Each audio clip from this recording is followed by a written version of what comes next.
नमस्कार, स्वागत है आपका वी टाइम न्यूज पर और आपके साथ मैं हूं पहली चौहान। बढ़ते हैं खबरों की ओर। मुर्शिदाबाद जिले के धुलियान सहित कई इलाके वक्फ अधिनियम को वापस लेने के मुद्दे पर सुर्खियों में रहे। इस आंदोलन को लेकर सभी क्षेत्रों में गर्माहट बढ़ गई। इसने विभिन्न स्थानों पर झड़पों का रूप ले लिया। स्थिति को नियंत्रित करने के लिए पुलिस तैनात की गई। इसके बाद पुलिस के साथ साथ बीएसएफ और केंद्रीय बल भी सक्रिय हो गए। हम फिलहाल मुर्शिदाबाद जिले के धुलियान की तस्वीर प्रस्तुत कर रहे हैं। धुलियान के विभिन्न क्षेत्रों में धीरे धीरे शांति लौट आई है। आज धुलियान में भी यह तस्वीर देखने को मिली। चारों ओर नीरस माहौल है। धुलियान में पूर्णतः शांतिपूर्ण वातावरण देखा गया। धुलियान अब शांति से भर गया है और सारे दुख दर्द भूल गए हैं। आज सुबह धुलियान में सभी दुकानें खुली देखी गई। पिछले कुछ दिनों में धुलियान में माहौल एक बुरे सपने की तरह बदल गया है। आज उस अराजकता में शांति का माहौल है। व्यापारियों का कहना है कि फिलहाल कोई अशांति नहीं है।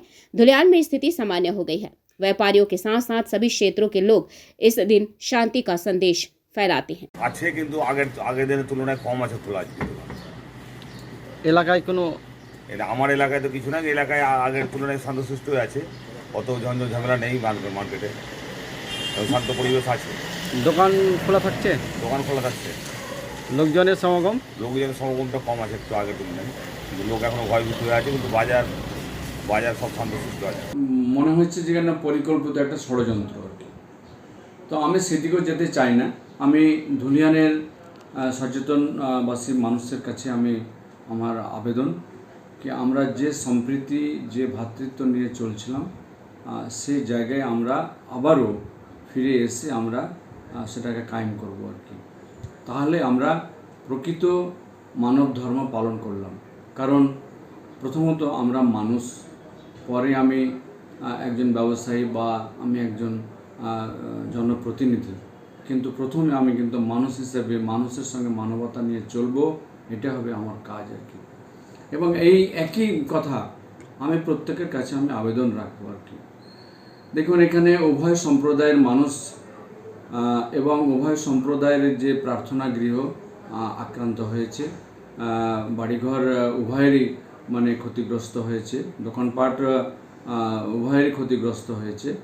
এটা দেখতে ভালো লাগে না, এটা শুনতেও কষ্ট লাগে। কাজে আমাদের যে ধুলিয়ানের গর্ব, সেই গর্ব আমি আপামর জনসাধারণের কাছে আমি আবেদন রাখছি, আপনারা সব নির্দ্বিধায় ভুলে গিয়ে রাজনীতির ঊর্ধ্বে গিয়ে আমরা মানুষ হিসেবে আসুন।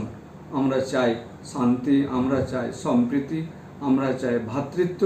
আমরা যেভাবে যেখানে আমরা আগে যে জায়গায় ছিলাম আমরা সেই জায়গায় আমরা ফিরে আসি। আমরা আপনাদের মাধ্যমে আমি সমস্ত ধুলিয়ান শহরবাসীকে, আমাদের শামসেরগঞ্জ ব্লকের মানুষকে বলবো, আপনারা আপনাদের যে ব্যবসা, আপনাদের যে দোকানপাট সকলে আপনারা খুলে আরম্ভ করুন। ক্রেতাও যেন তার প্রয়োজনীয় জিনিসপত্রগুলো যেন আপনাদের কাছ থেকে নিয়ে আসতে পারে।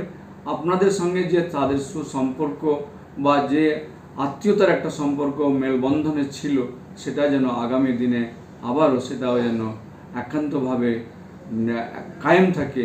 আমি সেই অনুরোধ আহ্বান আপনাদের সকলের। वी टाइम न्यूज के लिए मुर्शिदाबाद से मिलन सरकार की रिपोर्ट।